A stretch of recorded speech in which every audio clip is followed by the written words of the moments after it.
Olá, meus irmãos, eu sou o PH Pereira, do canal Teologizando. Diante da situação que nós estamos vivendo, acerca do coronavírus, ao qual parou o mundo todo, surge por aí, principalmente nas redes sociais, diversos comentários, palpites, Por exemplo, surgem os terrólogos, como eu gosto de chamá-los, que vão dizer que é sinal da volta de Jesus e conclamam a população, o mundo em geral, a arrepender-se de seus pecados. Engraçado que essa turma só aparece nesses momentos difíceis, Arrependimento é o grito da reforma, foi a primeira tese de Lutero, deve ser algo contínuo do cristão, e não apenas quando surge a calamidade, a adversidade no mundo e na vida do cristão. Todo dia o cristão tem de arrepender-se. Todo dia o cristão tem de converter-se dos seus maus caminhos. Ponto final. Você não se considera um reformado? Então, a tese de Lutero, a tese número 1, dizia arrependimento contínuo, todos os dias. Ok? Além dos teólogos, surgem teorias da conspiração. Os pagãos vão dizer que é algo que teve de acontecer,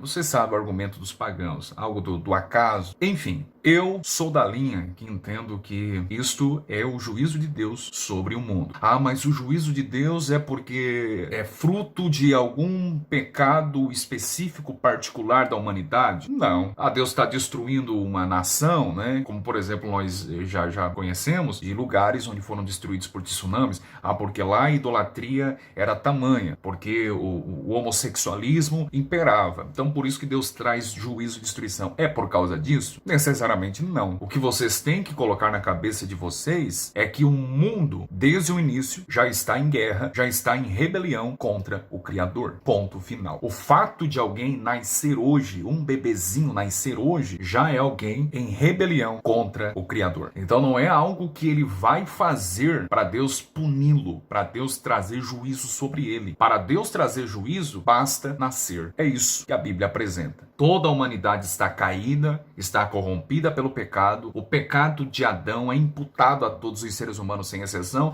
e é por isso que Deus derrama a sua justa ira sobre os homens. Ponto final. E aí alguns aprenderam, pintaram Deus para eles que não é um Deus de fato bíblico. Muita gente diz assim, Algumas pessoas dizem para mim, olha, eu creio em Deus. Daí eu pergunto, bom, mas em que Deus você acredita? Porque talvez o Deus que você crê e professa não é o mesmo Deus que eu creio e professo. Essa historinha que há um só Deus, o Deus do catolicismo é o mesmo Deus dos evangélicos protestantes, o Deus da Umbanda é o mesmo Deus que o dos cristãos, isto é heresia das bravas, é ecumenismo e não tem parte conosco, ok? Teu Deus é o mesmo que o meu. Não, isso é ecumenismo. Não tenho conversa com teu Deus. As pessoas dizem, eu creio em Deus. Ok, mas se eu te apresentar o Deus que realmente a Escritura apresenta, será que você vai crer nesse Deus? Ou você crê num Deus como se fosse um Papai Noel? Um Deus que pintaram para você, mas não é o Deus que de fato é o Deus bíblico, o Deus que a Escritura toda apresenta. Ah, mas o Deus do Antigo Testamento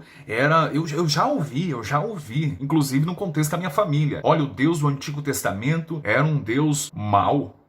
Sim, da boca de crente. E o Deus do Novo Testamento, no caso Jesus, é um Deus bonzinho. Ah, se não fosse Jesus. Quando argumenta-se nesse sentido, nós cairemos no velho erro e na velha heresia de Marcião, um herege, lá por volta do século II, que começou a fazer a distinção, dizendo que o Deus do Antigo Testamento era um Deus mau e perverso. O Deus do Novo, a saber, Jesus, era um Deus bom. Era um Deus maior e melhor do que aquele Deus do Antigo Testamento. Por quê? Porque na concepção de Marcião, o Deus do Antigo Testamento era um demiurgo menor. A palavra demiurgo é a palavra grega para criador, que foi traduzido para o nosso português como criador, mas no grego é demiurgo. Eles diziam, olha, o Deus do Antigo Testamento era o Deus menor. Daí veio Jesus para nos levar ao Deus verdadeiro. Que Jesus era um Deus bom. As pessoas ainda hoje carregam essa velha heresia de Marcião. O Deus do Antigo Testamento era um Deus que puniu os homens, enquanto que o Deus do Novo...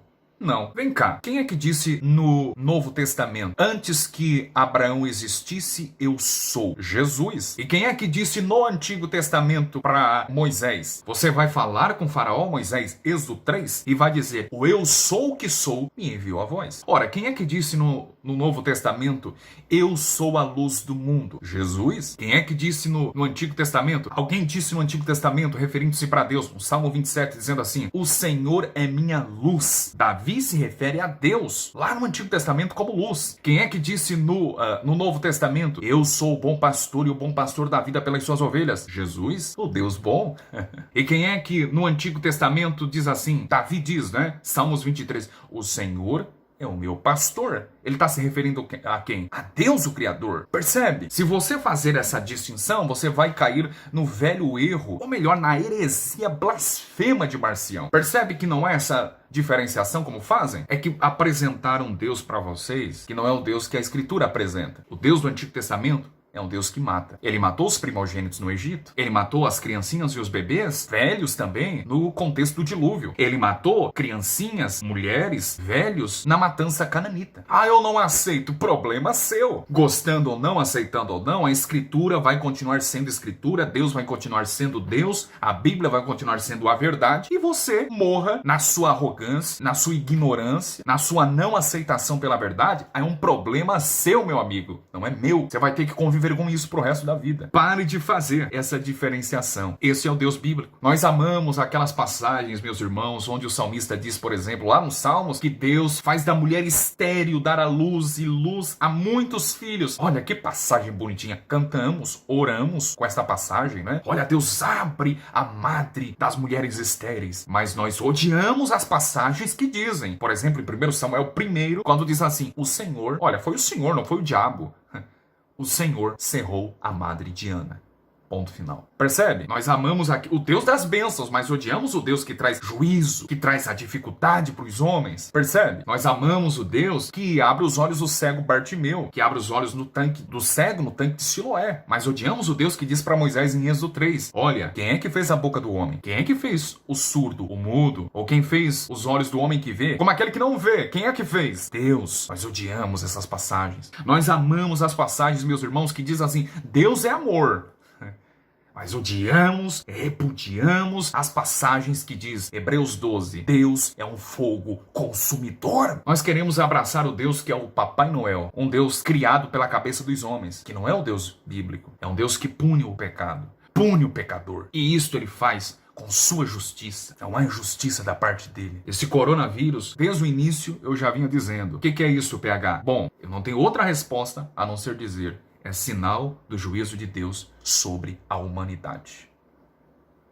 E nas palavras de João Calvino, visa dois propósitos, trazer juízo ou para um bem maior e melhor que resultará na glória do seu nome. Leia o livro dos Salmos, meus irmãos. O livro dos Salmos é muito claro, o salmista dizendo assim, olha, Deus abate as nações. Não tem outra resposta. Deus mandando o vírus? Foi Deus quem criou o vírus? Não. Ele usou a maldade do coração do homem para trazer esse juízo. Ele usa o mal no coração do homem para trazer juízo. Deus traz juízo sobre a humanidade. E esse juízo, Deus está quebrando o orgulho das nações, a prepotência dos grandes países, as grandes nações. Deus está trovejando. Esta é a melhor resposta. O salmista diz assim, Deus quebra as nações, Deus quebra os ossos dos homens ímpios, Ele quebra o orgulho das grandes potências. Deus faz isso por causa de algum pecado em particular? Não, porque são pecadores, porque desde o início já estão em rebelião contra o Criador. Romanos 1, Paulo é muito claro em dizer que a ira de Deus se manifesta dos céus contra a impiedade dos homens.